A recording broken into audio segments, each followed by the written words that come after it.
Hey guys, and welcome to the first episode of... Hugh, what are we recording? Just any old podcast. Unfortunately, we're nameless. We haven't come up with one yet, but we'll figure it out in post, I'm sure. Oh, shit. The mouse just dropped. Oh, well. Well, we're 15 seconds in, and already we've fucked up, so goodbye sponsorships. Oh, well. I mean, they're pulling out of pretty much everything, right? I mean... Have you seen Raid Shadow Legends? They're not pulling out of anything. They are going just in, baby. I wonder how many episodes we need until Raid Shadow Legends will sponsor us. I mean, if we're taking, like, other people's examples, like, 6. What about G Fuel? How far do we have to go to get G Fuel? Oh my god. If we tell G Fuel that our goal is to make them enough money to get our name on a flavor, do you think they'll take the bait? I think it'd be a shitty flavor, but I mean, I'm up for the advertising. Yeah. Welcome to our first ever podcast.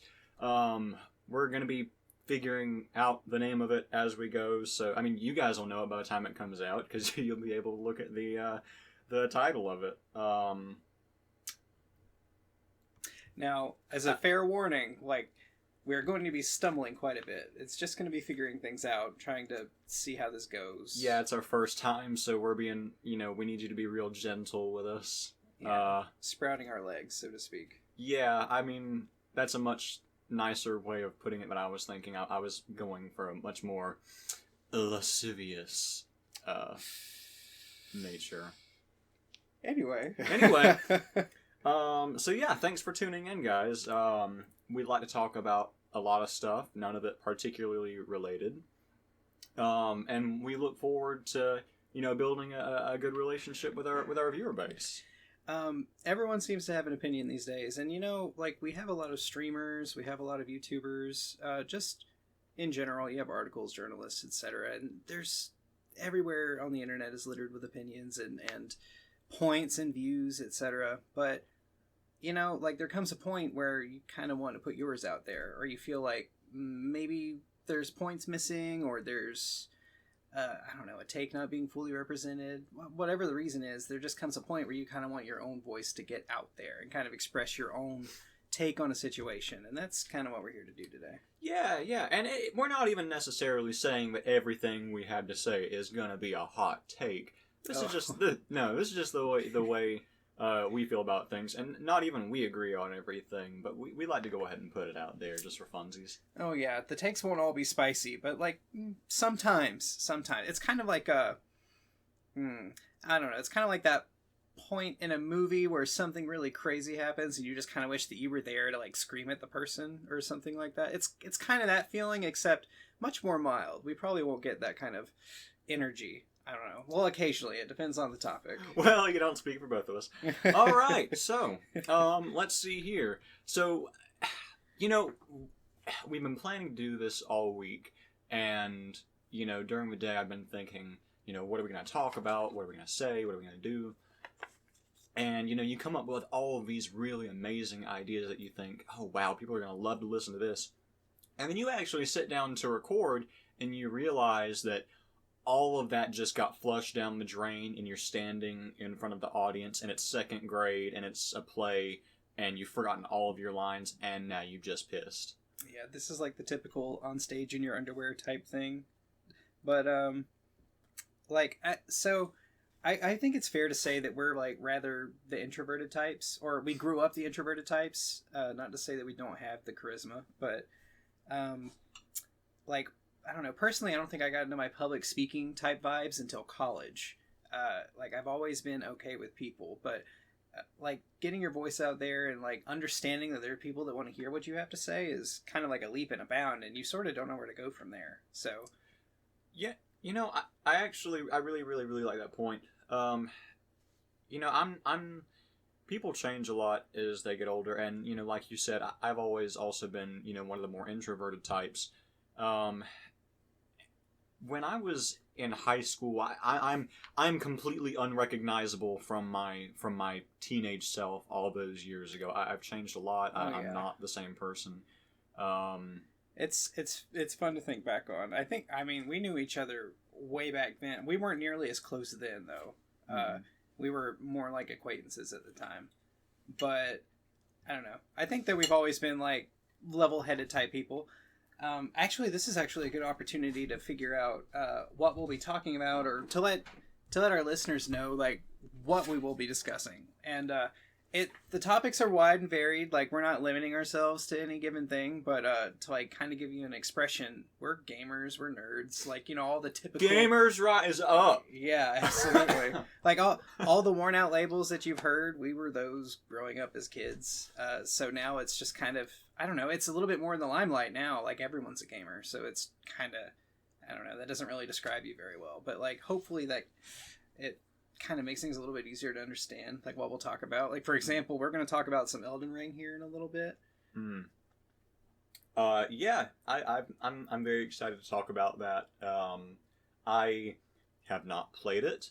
I'm currently about to drown in schoolwork, and I'm kind of saving that as a reward for not being a piece of shit and procrastinating. Well, you're more of a man than me in that regard, because, oh man, I don't think I could backburner Elden Ring for school. But I will say that I heavily recommend not diving into Elden Ring while you have classes, because it's absorbed all of my free time.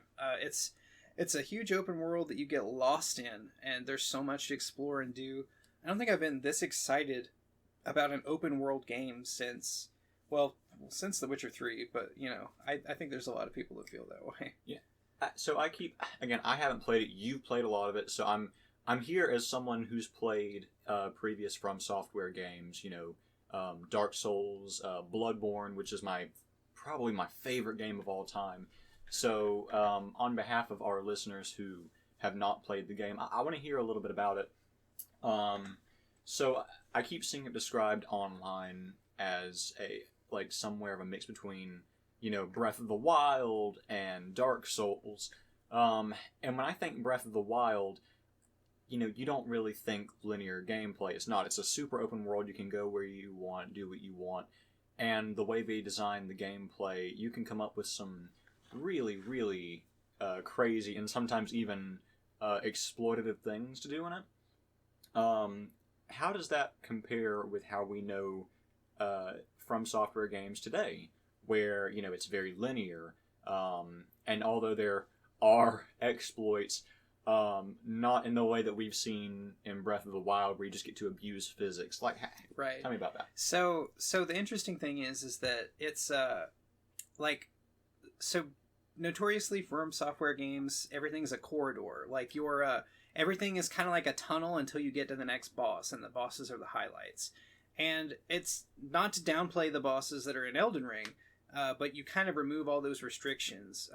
Elden Ring is probably the most accessible of all the FromSoft games, in that once you get past the very beginning, like the introduction, which you can also bypass most of, they put you out there, they put you in a big open field, and good luck.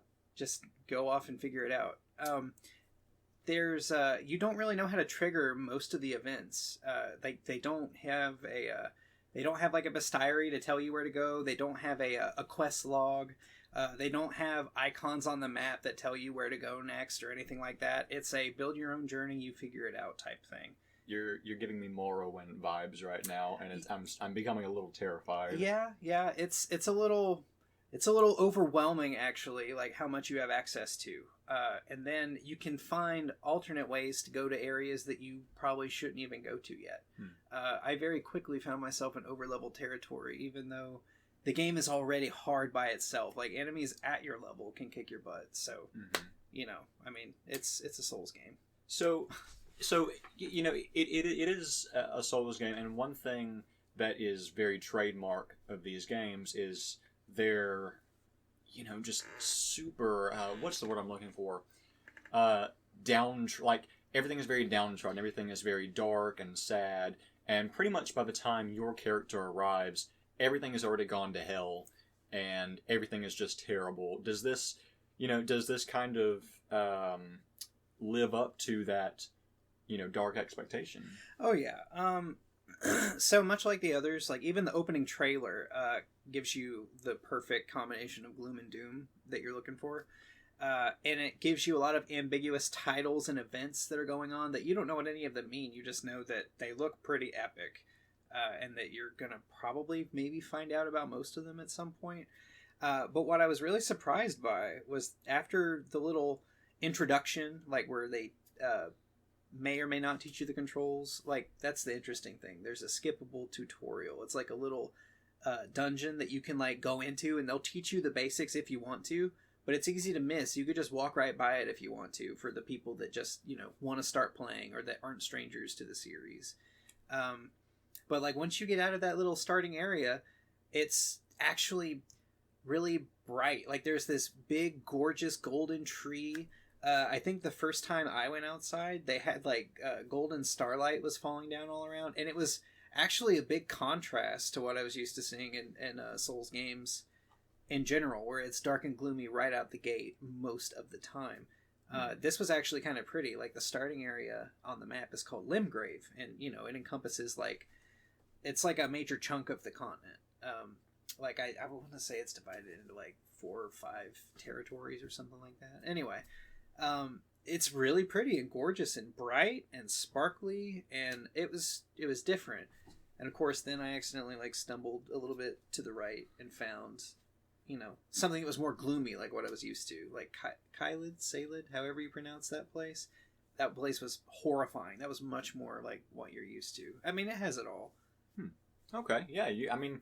You're making me really, really excited for it. I absolutely want to buy it. Pay me from software. Pay me from software. Pay me from software. I'm shilling for you right now. Come on, baby. Throw some of that money my way. The one thing I can say about From Software is that this, in my opinion, this is my favorite of the Souls games by far. Like, I know people are normally divided on the Souls titles or maybe Bloodborne.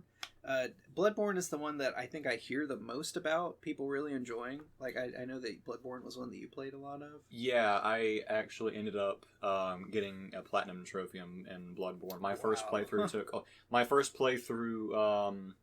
I started it because I kept seeing everybody talk about it. It was my introduction to the From Software games. I started it. I could not get even partly past the very first area. I gave up on it for about 2 or 3 months, and then I decided to come back to it, saying, you know what, it's got to be good. People keep saying it's good. I'll come back to it. Picked it up. Ended up getting really good at it. Couldn't put it down. My first playthrough took me probably about 2 weeks to be able to really get into and get used to the style. My second playthrough on New Game Plus took me about 4 hours. I'd gotten really good at it. I'd gotten really into the game. I managed to get a platinum trophy on the whole thing on the third playthrough, and I was overjoyed when they released the DLC. But yeah, I liked the Dark Souls games, but I really got into Bloodborne more because the gameplay was faster paced. You were encouraged to be much more aggressive. If you were damaged, you had a small amount of time where you could recover your health by landing, successive hits on your opponents. So it really encouraged you to get in there and be just a really rowdy boy. So I'm embarrassed to say that I have not yet finished Bloodborne. I got to, I'm really bad with the names right now. I got a decent ways into it. I forget what level I was. I don't know. I'm trying to recall. I'm very, very bad with the names when I put it down a while back. But I haven't completed it. My only true accolade is probably that I finished Dark Souls 3, and I defeated the Nameless King, which I hear isn't a small feat. So that was fun. I enjoyed that. And, it gave me my jumping off point to Elden Ring. So what makes you prefer, well, aside from the more aggressive, the encouraged aggression of Bloodborne, is it a flavor choice too? You prefer the Lovecraftian assets over the the typical high fantasy thing, or? Yeah, absolutely. I mean, I love high fantasy. You know, you got me into playing Final Fantasy 14, but one thing that I really enjoy Bloodborne for is its Lovecraftian elements. Because for me, it's not just oh, you know, this is kind of the theme we're going with. It's not just an overlay. Like, it's heavily baked into the lore and what you're doing and the creatures that you see. It actually, I've always been a horror fan, but it actually got me into the Lovecraft genre, which actually, if you look at my bookshelf, I have the whole collection, which is just that's a whole story for another time. That dude is something. Yeah. But yeah. I haven't read all of his works. I don't know if I've even like legitimately read like any of his work. I know all the associations. Like and there's like a few elder gods that I could probably name, but like, well, I'm not an aficionado. What's fun is that I have the complete collection here. I bought it a few years back, and I haven't been like religiously going through it and reading it, but I like to pick it up every once in a while. And what's cool about reading through an author, and this is just any author, I would encourage you guys to do this. If you get a complete work of theirs and you're able to see where they started versus where they end up, it's so amazing to see just how they evolve over time. Like, if you look at his early works, it's just really, really basic, super contrived. I'm saying like it looks like something a grade schooler would have written. And then you get to his works, like, you know, the Dunwich Horror, and actually, oh god, I can't remember the name of it. It's the one that the Fishing Hamlet is based on, in Bloodborne.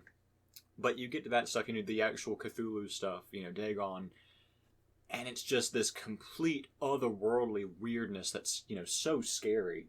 And people rag on it because they're like, oh, well, you don't understand it, it's scary. Yeah, that's the point, is that it's so beyond you, it's terrifying, and it comes to a point where, like, it's so far above what you can comprehend, there's no point to it, and you're just trying to survive. Yeah, like, the one thing that I grasp, this is actually something that's concurrent in Dungeons and Dragons, and, well, most media, I'm sure, has some kind of, you know, idea of, like, the Elder Gods. Like, you have, like, in D&D, you have what they call, I think they're outer entities, is how they refer to them. How they brand them in there. Right. Yeah.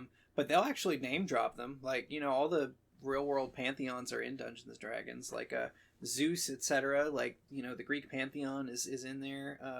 The outer entity, they have referred to Cthulhu like once or twice, I think, like maybe in like really old editions. I don't know. Like, I'm not like a complete aficionado on Dungeons and Dragons, even though I really love a lot of the old lore.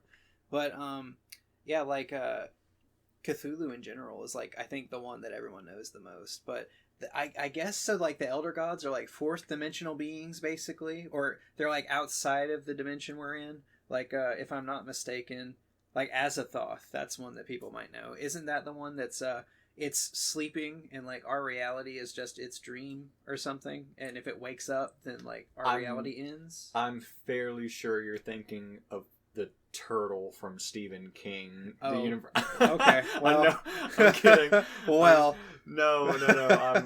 I'm messing with you. No.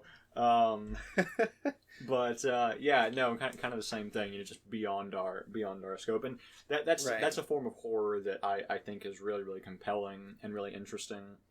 It makes you face existentialism on some degree, probably. Yeah, that was kind of my intro to existentialism. Wow, what a horrifying way to stumble into that. Yeah. All right. Yeah.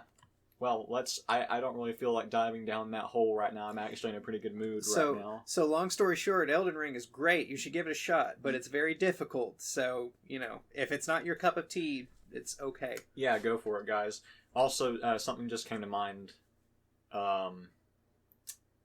You don't even know our names, do you? Oh, are you interested in knowing our names? You want to know our people on the internet? You want to know our names? Our name? Yeah. Okay, well, my name is Quinn. Just Quinn. Just one syllable. Just, okay. All right. Well, I mean, if that's the way you want everyone in God to know you, then I guess. I'm Andrew, and this is Podcast Boys. Yeah. Well, it's a work in progress. We'll figure it out, or maybe you guys have some kind of idea. I'm sure we'll hear it somewhere. Well, yeah. So you came to my house to record this right now, and we could call it Two Boys and Some Fries, or do you think Five Guys would sue the shit out of us? Yeah. Ooh. Well, Two Guys and Fries. These days, I have no idea how to dance around copyright. Like, every name is taken. Everything is a big deal. Oh shit! Am I allowed to actually mention them by name, or do I have to? Are you? Sponsor us, Five Guys. Do I have to call them like your Cajun fries are bomb? Like Cinco Men? Oh shit! Yeah. Oh god. Wait. Who else did we talk about? What other brands did I talk about? Brands? Okay. FromSoft. I think they'll be okay because we're shamelessly plugging their fucking game. Oh god, what did I say? Oh no, we're gonna get fucking sued. Okay. It's not the Dollar Shave Club. Shit. It is, Manscaped? They don't sponsor us either. Heads up, we have no sponsors, okay? We don't want everyone listening to this to think that we're trying. Yeah, no, we don't have any sponsors, but we'd really like some. Absolutely, hands down. And we use a good chunk of your products, I'm sure. We at least give them a shot. Okay, consumer. Yeah. Adam and Eve, get your discount code here.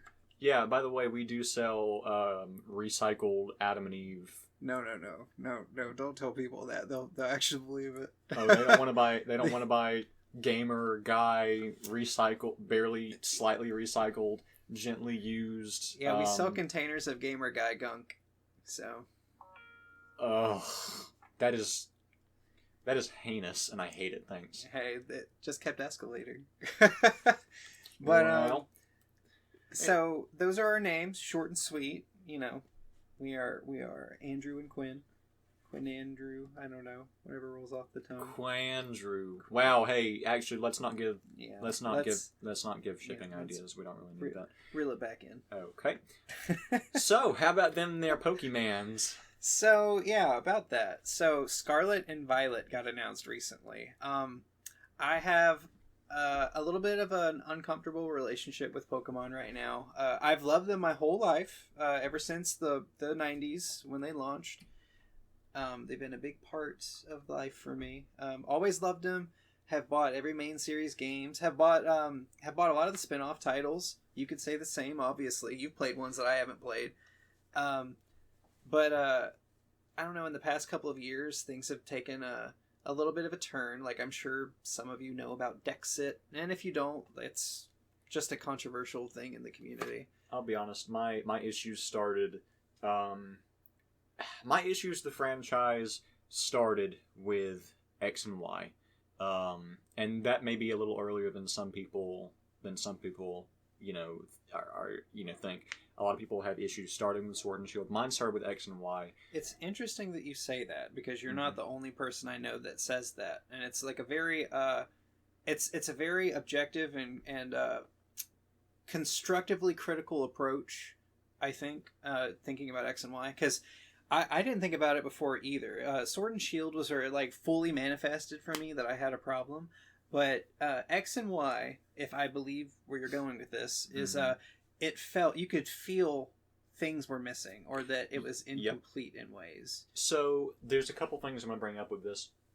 So with X and Y, first of all, I don't know why this lives in my mind, but do you remember playing X and Y, the power plant door that would never open? Yeah. It was like you'd always click on, it's like, it's locked shut. I do not know why. I know it probably never was meant to lead anywhere, or maybe it was just cut content, but I was always waiting for an event to come around where they give you like an item or something to enter it, and that just never swung around. Yeah, like maybe just an event to like obtain Genesect or just something weird, whatever. Well, that's also when they stopped doing the actual event stuff, because remember, it used to be, you know, you download something from Wi-Fi, or you can go to GameStop and get a card, and it was like an item that will let you access an area or do like a small amount of story.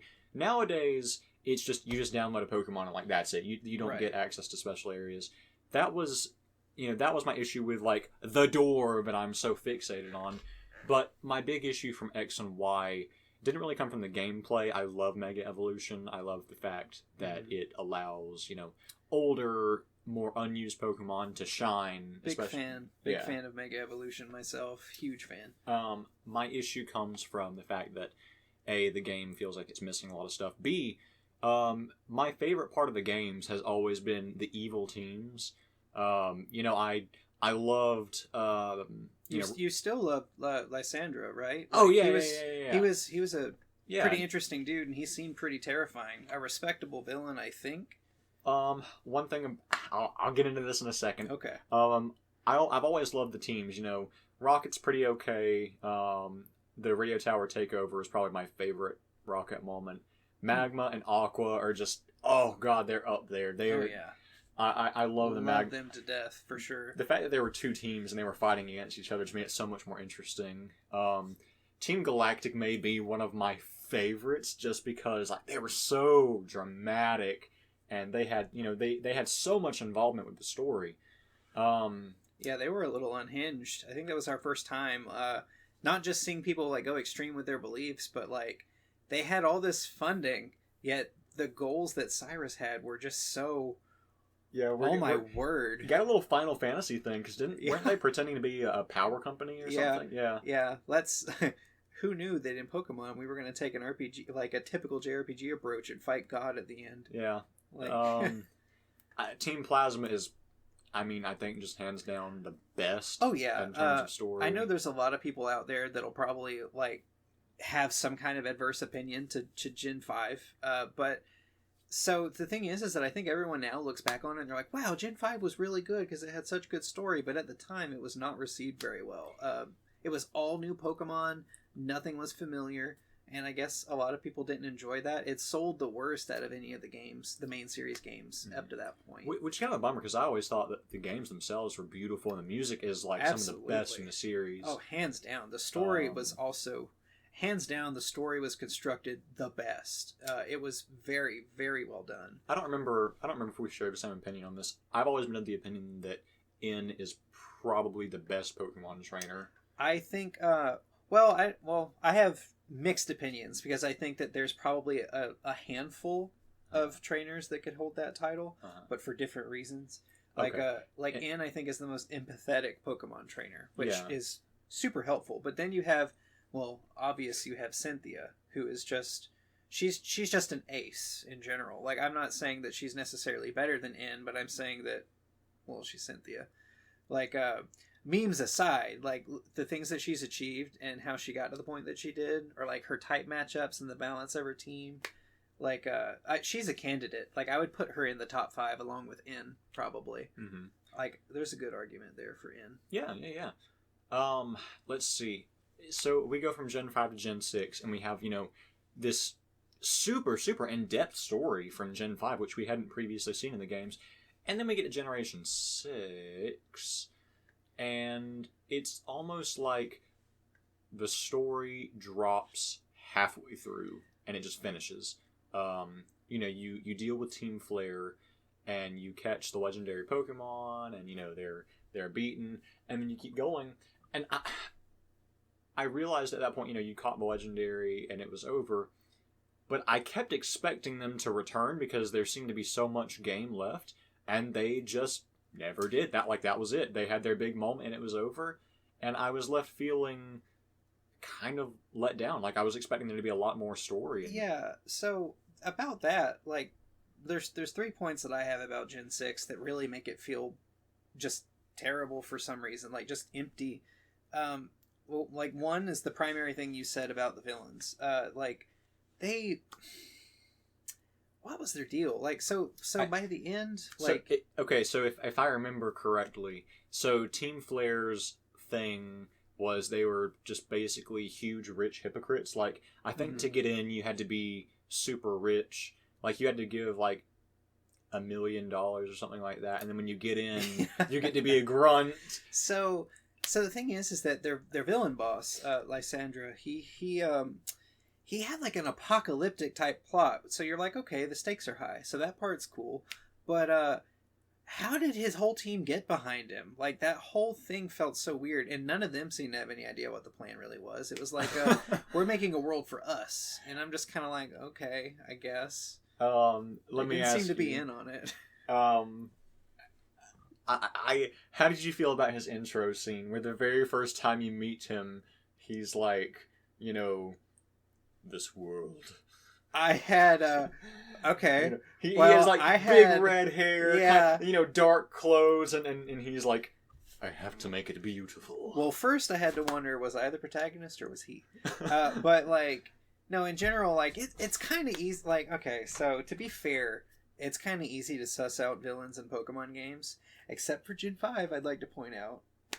Because you kind of assumed that N was going to be the big final bad, but you kind of figured out he was a sock puppet at the very end of it all, which you might have been able to predict it, but it wasn't in your face predictable like the other games. Like, it's not like oh my gosh, it's not like the chairman from Sword and Shield. I cannot deal.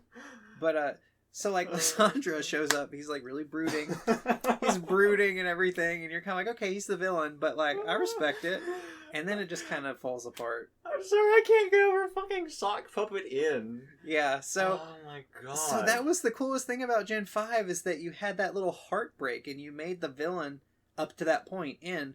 He was so relatable. He wasn't like a full villain. He was like dead set in the middle. Like, his intentions were good, even though you were on opposing sides. Yeah, he was just like really naive. Yeah, and then it turns out Getsus is like, you suck. I was using you to do my own stuff. And then N was like, oh, but father, no. And it was just like, oh, damn. This got serious. Yeah, and then you have Gen 6, and it's just like, all right, well, you needed a story. Here you go. Yeah, and they just kind of, here you go. But Gen 5, you go from, they were literally going to create separate worlds to separate people in Pokemon, and then Getsus and Team Plasma's organization would be the only group that had Pokemon, and therefore, in a world without Pokemon, where only a handful of people had them, I mean, they would have, oh my gosh, it'd be like the only country in the world that had nuclear arms, kind of thing. Like, it would be a huge deal. Meanwhile, in Gen 6, it's like, okay, here's a world-ending apocalypse, but why, though? Yeah, and that always kind of struck me. So, the whole thing with Team Flare is, like I said, there are a bunch of rich people who paid their way in because, there are, I think, at one point, one of the characters mentions that, like, the members of Team Flare are, like, heads in their field. Like, they're all, like, beautiful, rich, they, really smart people. Yeah. Absolutely. And that they're going to end everything else because it's not beautiful enough. Yeah. So that was... Yeah, like, okay, Lysandra's motives, I could probably set aside. Like, he was a philanthropist turned misanthropist where he's, like, trying to help everybody, and then he realizes, the world kind of sucks. Yeah. Which and I'll be honest, it could have used a little bit more exposition, I think, because I don't think we really got to the point where we understood why he would be so extreme about it. Like, we didn't really see too many examples of it until the very... That always kind of, like, weirded me out, because...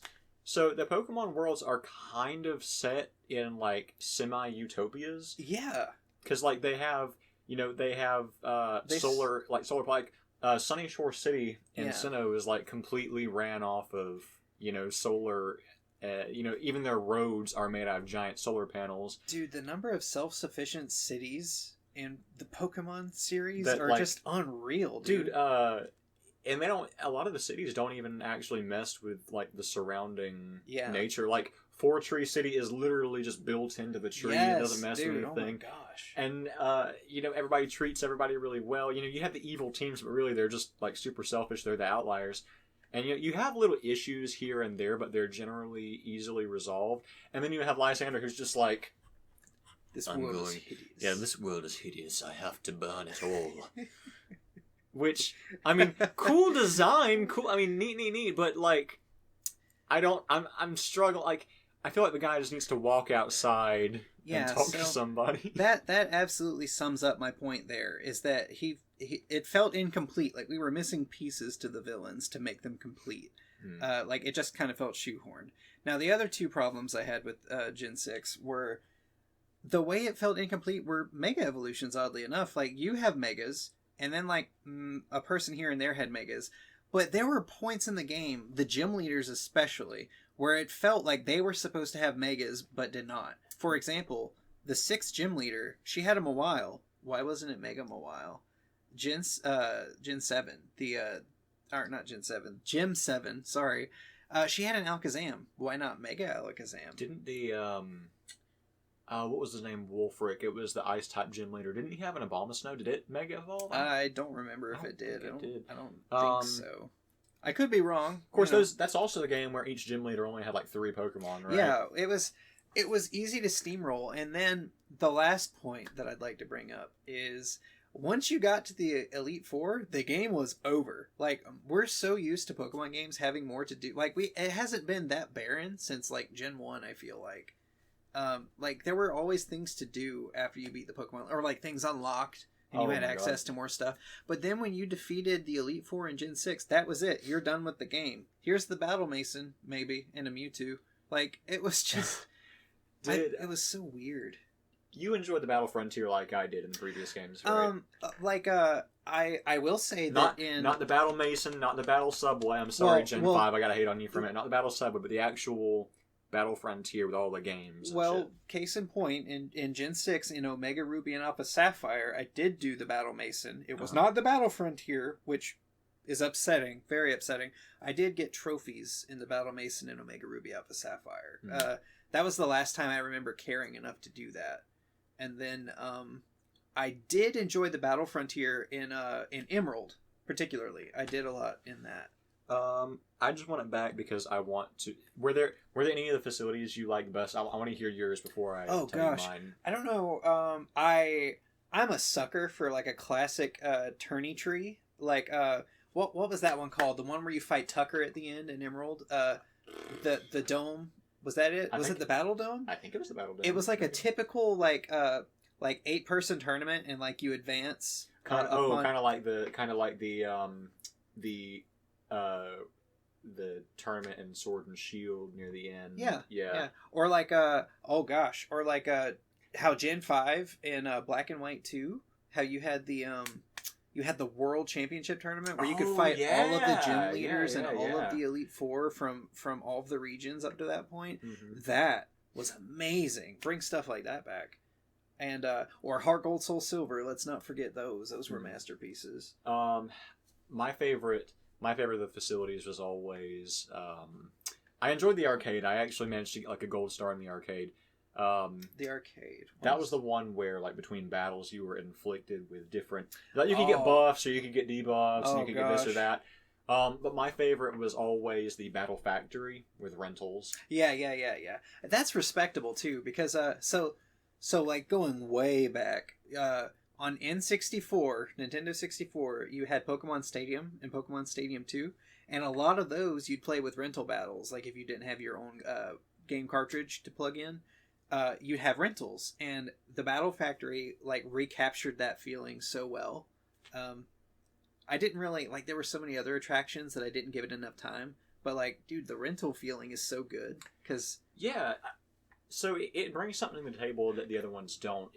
It really forces you to be adaptive and learn new Pokemon. So me, and not because I try to be edgy or dark, but the Pokemon that I like tend to be, dark and ghost types. Mm-hmm. You just like that. You like that normal and psychic immunity. Yeah. You like that feeling to be able to safe switch a Pokemon into an attack and just take it. Oh, dude. Me and Zoroark. It's crazy. Yeah. No.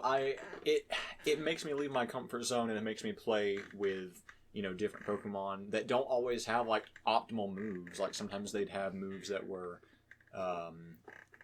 it might have even been weird on it, but you could make it work. Nowadays you just don't really have that, and it really bums me out because like I'd love to do that with some of the new Pokemon, because like Poltegeist, oh my god, one of my favorite new Pokemon, and it's strictly limited to what is it? It's not the battle tree. Is it the battle tower? Or is like they have like a battle tower. I haven't really. I don't know. I didn't really touch it. So I was one of the only people I knew that didn't actually buy like Sword and Shield, because I thought we were boycotting it, but it sold outrageously well. Like everyone said they would boycott it, and they were like, well, I guess everyone else is going to boycott it, so it's okay if I get it. And then everyone thought that way, and so they all bought it.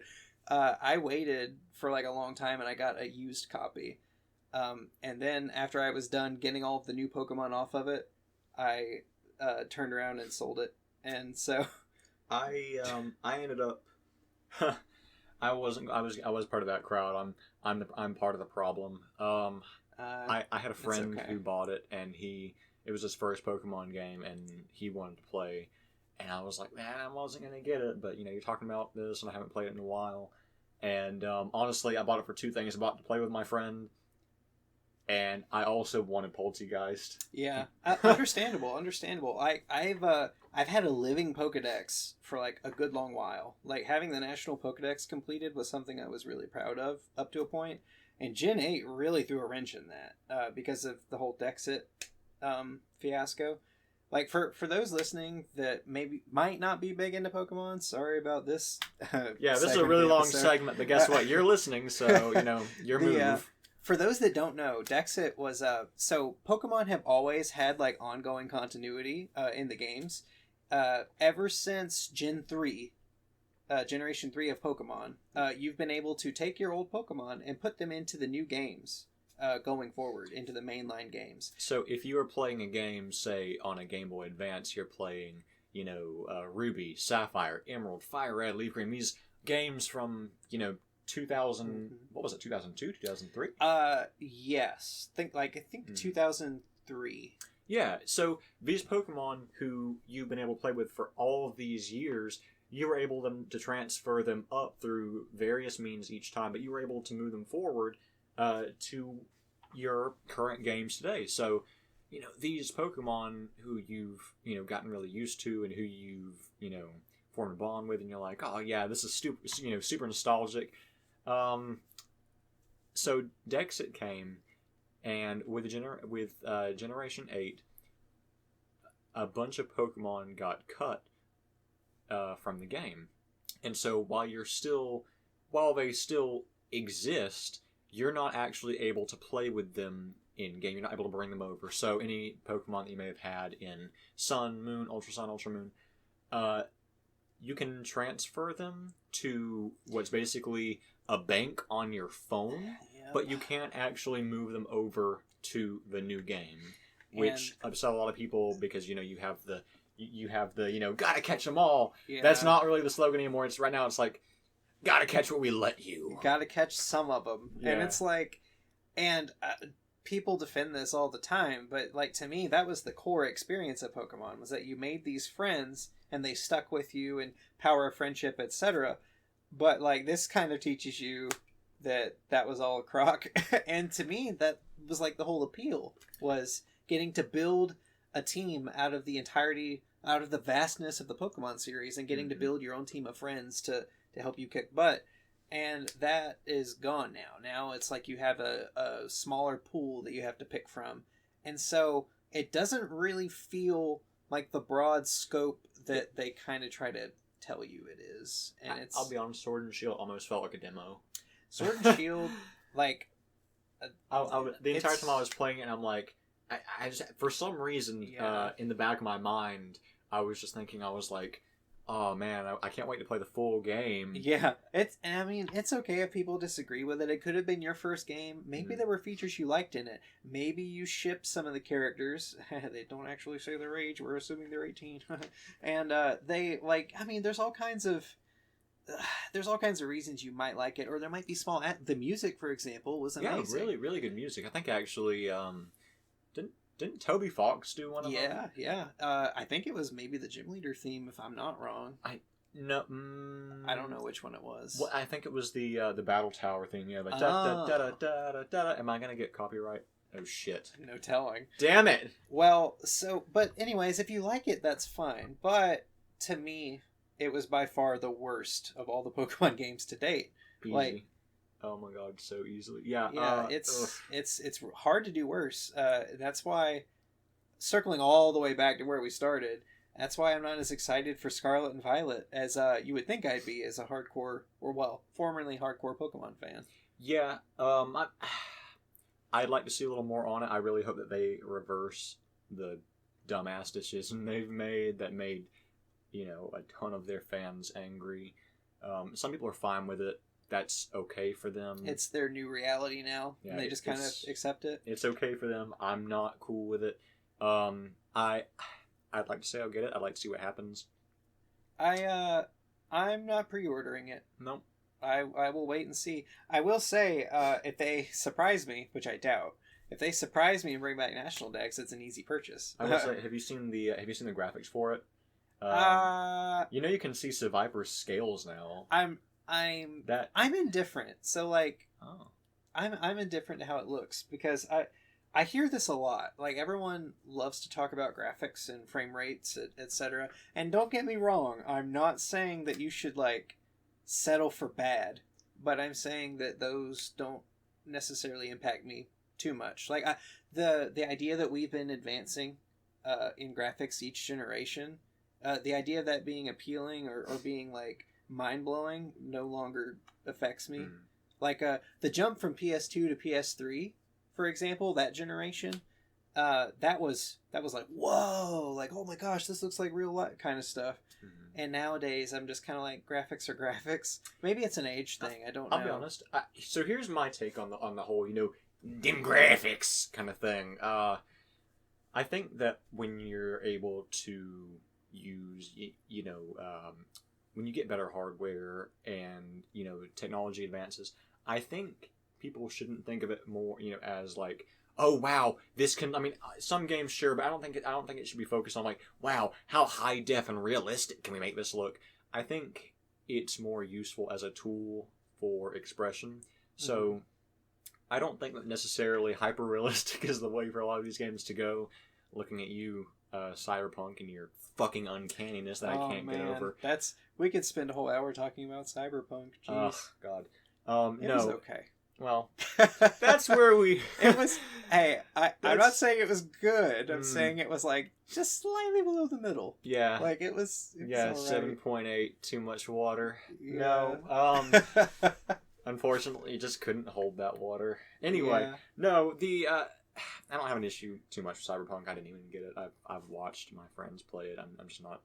That's not for me. No, I think that advanced hardware is just a way for you to be able to do different graphical styles and be more true to them.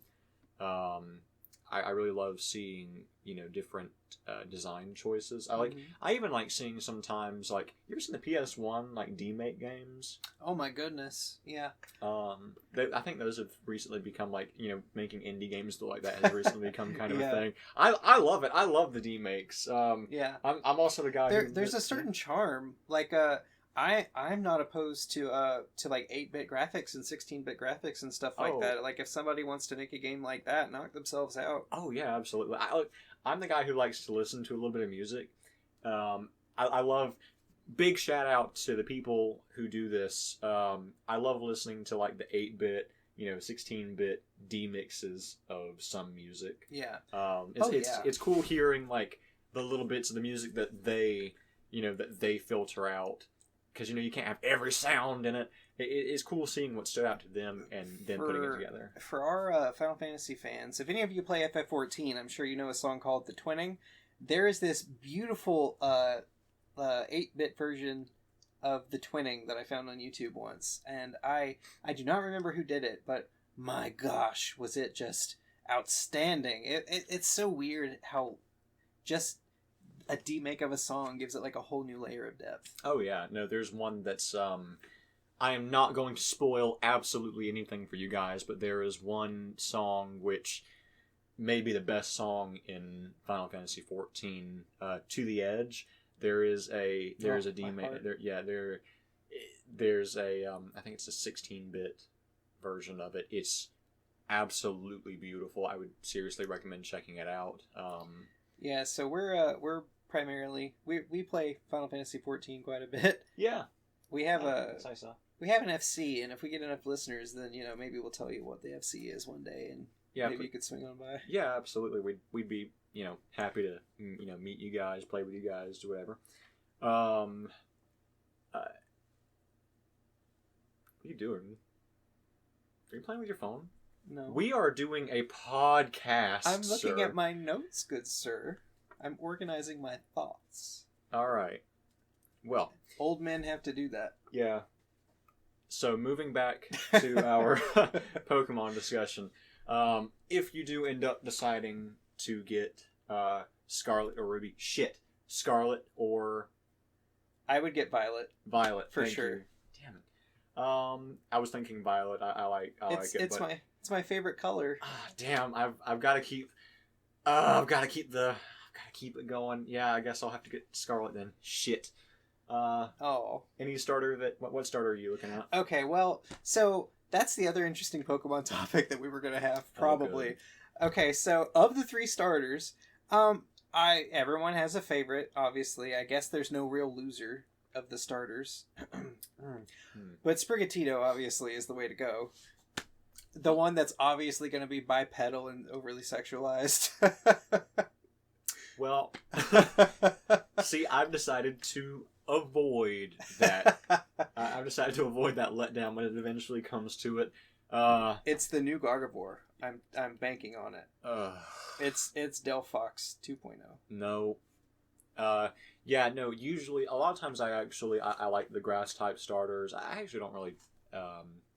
I'm not usually super specific. I don't think I ever go for the water type, to be honest with you. They just never. I don't even have anything against water types. I just never pick them. I'm very fortunate that I have an even split between all 3 types. I think.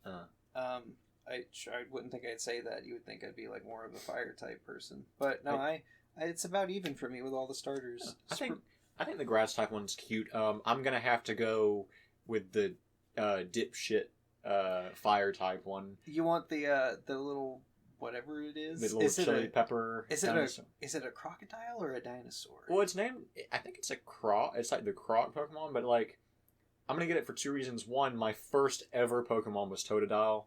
I got a very, very, very old friend of mine.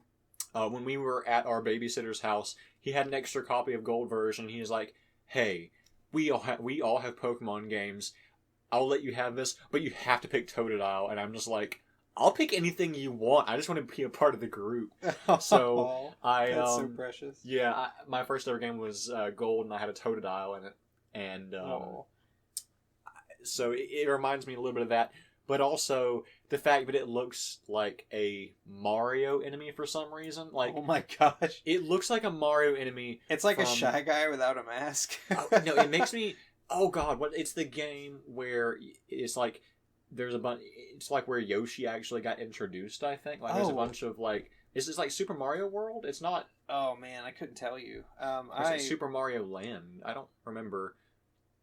Oh God. Unfortunately, I'm not as versed as I should be in my classics like that. Yeah. Anyway, it's really good. It reminds me a lot of like those dino enemies that were in that game. It's not Yoshi's Island. No. But no. I don't know why it should be. But yeah, no, it reminds me a lot of that, and so I'm gonna get him just because he's a little idiot who probably eats crayons, and I just love him. I mean, he does look like the crayon eating type. Sprigatito I'm going with because it seems very Fey-like. Like, I think it's going to be a fairy type, which, I mean, it has, like, Spriggan in its name, so I'm just kind of like, let's go. I'll be honest, I'm kind of expecting a fire dragon. Yeah, it might be. The duck. Now, the duck, let's give our predictions for the duck. Looking at that haircut, I think it's going to evolve into a gangster. I think its final form is going to have a pompadour or something. Oh, yeah, no, poor Quaxley. He just... Sprigatito and Fuecoco, and then you have Duck. Derpy Duck. Yeah, poor Quaxley. I don't want to say water flying because I mean that I feel like that'd be just way too obvious. That poor thing. I think it will having to compete with Swanna. Could you imagine any other type? Like, I wonder what because it's just Pelipper 2.0. Right, because it's a duck. Like, what else could it really be? Right? Like, it would have to be water flying. I'll just say water psychic to try and round out. Yeah. Yeah. Why not? Or maybe water ice. I think maybe water dark. If I'm going to stick with my gangster pompadour, idea. He could be a water dark type. He'll be the gangster duck. You think they're gonna do like a Greninja thing again with the water dark? Yeah, I don't think they'll give him as good an ability. I think I don't think he'll be like a sleeper hit that turned into like a sweeper overnight. I think he'll be I think he'll just be eh. I swear to God, if we get another firefighting type, I know that we've went for a minute without one. Because it was, let me see, it was Blaziken, Infernape, Emboar. That was hang on, I've almost got, that's 5. 6 was six was Psychic. 6 didn't have the fighting, but let me tell you, Gen 7 almost did. It was fire. It was fire dark, but the Pokemon was a fucking wrestler. I'm still really pissed that it went. It's surprising that it wasn't a fighting type. You could tell they wanted to. Stop making them bipedal. I swear to God, please. Okay, I'm telling you, they're making all these Pokemon bipedal. I'm sure somebody understands what they're doing. Like, it's definitely for the furry audience. We don't have to do this. Hey, have you noticed Sprigatito? Have you seen that grass starter Sprigatito? I'm telling you, please, it's gonna stand up on hind please legs. Don't. It's gonna be a C cup. I'm not even picking it. I just don't want to have to see that shit. It's gonna have long eyelashes. It's coming. We're gonna have at least one. Like, what was the one last year? Or in Sword and Shield, it was Hatterena. Is that the one? Hatterena. She has an hourglass figure. My God, a Pokemon with an hourglass figure. It was outrageous. Yeah. Okay, well, we're going to move on from Pokemon because I'm sure I'm sure that you've heard enough. Yeah, absolutely.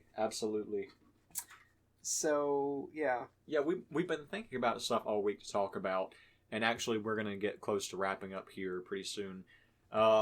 It's funny, you can talk all week, and then you actually get down to it. You get down to, brass tacks, and it's just all gone. You get really, really nervous. And I touched on this, I think, way earlier in this episode. But I want to come back to it.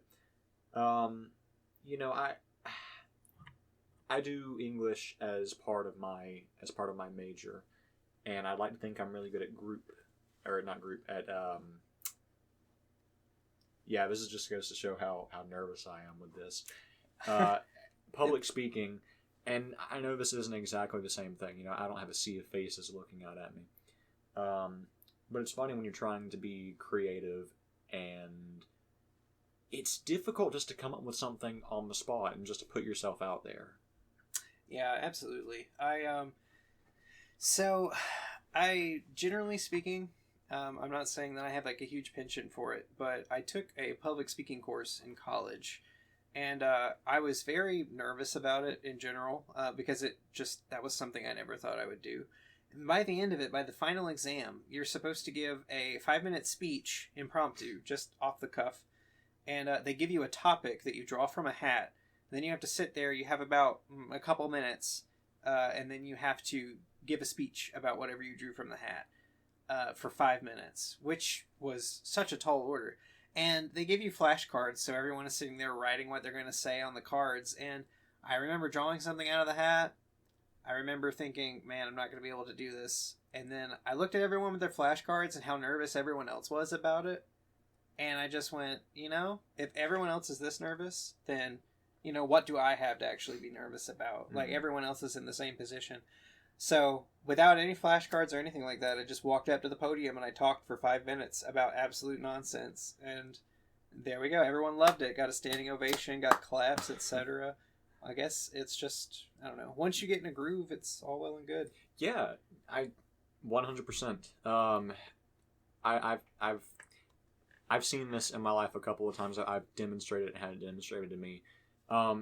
Everybody else is usually just as nervous as you are. It's just some people are better at not showing it. Yeah. When I was actually, I think I was in 11th grade when this happened. I was signed up by my teacher to go to a local college to do a literature and language festival. And it was my first year there. And I got there. One of the students who rode over on the bus with me, a friend of mine, he got there. And he immediately just fucking barfed when he got on the bus. He was so nervous. He was so scared. I felt so bad for him. And I was sitting there, and I was like, oh my God, I'm going to throw up too. This is awful. I'm so nervous. I'm terrified of this. And all I was going to do, and I knew this going in, all I was going to do was walk in, be given 2 or 3 prompts I could choose from, write a paper on it, and then we come up and get awards based on how we did. Yeah. That was it. That was the entire thing. And I was so nervous about it because there were people who were judging who I didn't know. You know, they weren't my teachers. I didn't have any rapport with them. So I get in, and we had, once we were given the prompt, I think we had 45 minutes to an hour to get it all written down. I get the prompt, and I look at it, and I start trying to plan it. I start trying to write something, and I begin to have a panic attack. And so I go, and I spend probably the first 10 to 15 minutes in the bathroom. I'm freaking out, trying to calm down. I message my mom, and I'm like, I can't do this. I'm sorry. I don't want to disappoint anybody. And then after I start to calm down, I'm like, okay, I've got to go write something. So I walk back in, and I look at the prompt, and I'm just like, okay. I can put something down. I can make this sound interesting. And I just sat there. I didn't really plan out too much, and I just wrote. I just wrote what I was thinking. I wrote the way I was thinking it, and adhering to obvious grammar rules, I got it all put down. And I went and I sat with my classmates in the auditorium, and they gave out awards for all the various categories. And the one, when it came my turn in the category I was in, you know, they mention, you know, they do the honorable mentions, and they do 3rd place, 2nd place. And the entire time I'm listening, I'm like, oh, cool, you know, good for that person, good for that person. And I was not expecting anything. I was hoping I did good. And then 1st place came up, and I was like, oh, I can't wait to see who got it. And it was me. Congratulations, good sir. I'm still, that was years ago, and I'm still very proud of it. I walked up, I got my award. It was super, super, super cool. That's pretty awesome, actually, yeah. Yeah, that's when I realized that when it comes right down to it, guys, even the people sometimes who place first have no idea what they're doing. They're very nervous. They're just like you. And so as we record our first ever episode, you know, we're nervous. We're not sure what we're doing. We're just talking at our asses. And so, I mean, yeah, but you never know who will like what you have to say, and that's kind of where we're at. So even if you don't do a podcast, even if you don't do, you know, a YouTube channel or, you know, any kind of creative medium, do something to put yourself out. Do something to express yourself, even if you're nervous, because chances are you are going to be your own worst critic. I'm a terrible critic of my, like, I'm extremely hard on myself. And doing stuff like this, just forcing yourself, saying, you know, I'm going to do it this day. This is what we're going to do. It's not going to be perfect. Let's get it out there. That's what we're doing. And that's what I really want you guys to keep in mind this week.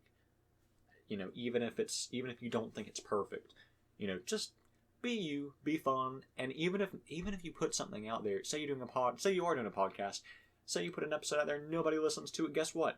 It's out there. You put yourself out there, and that's what's important.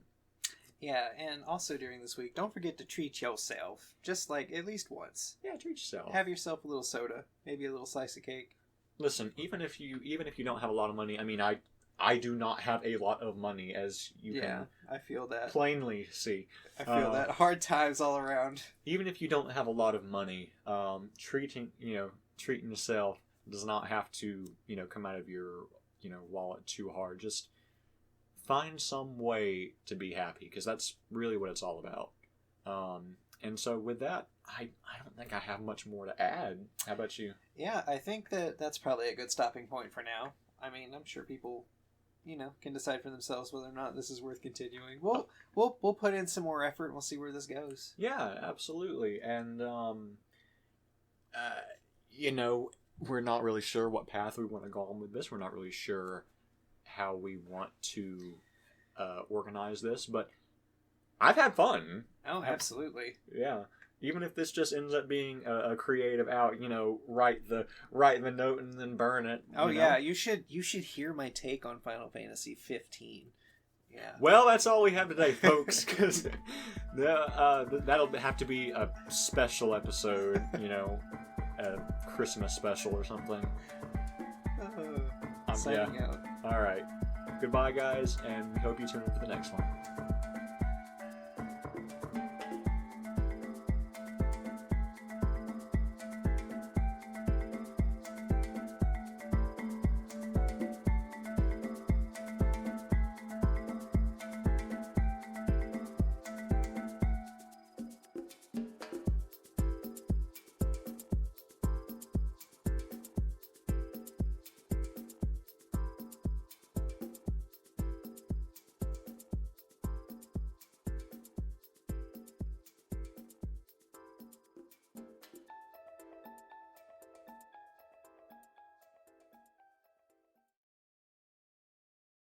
Hey guys, thanks for bearing with us through our first episode of Manic Pixie Dream Boys.